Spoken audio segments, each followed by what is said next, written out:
Hey Chris, I just finished watching your video.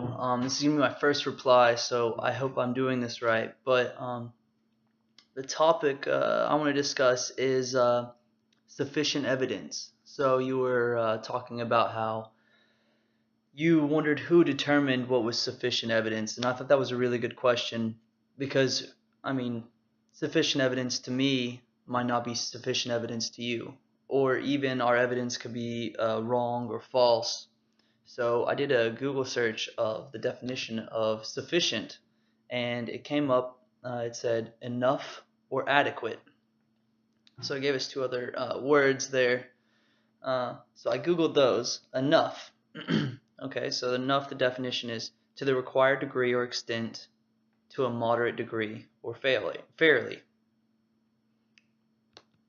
And then I also Googled the other word, adequate, and it's defined satisfactory or acceptable in quality or quantity.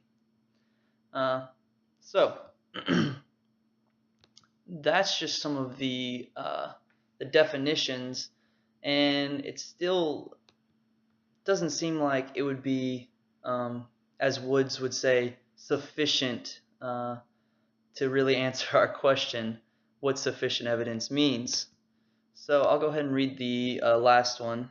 Evidence, the available body of facts or information indicating whether a belief or proposition is true or valid.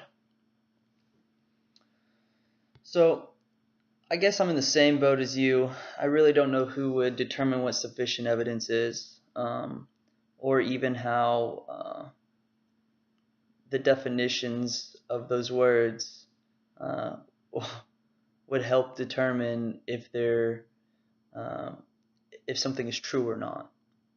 Um, yeah, it was nice hearing your video. I enjoyed it. I hope you like the feedback and the response. See you in class.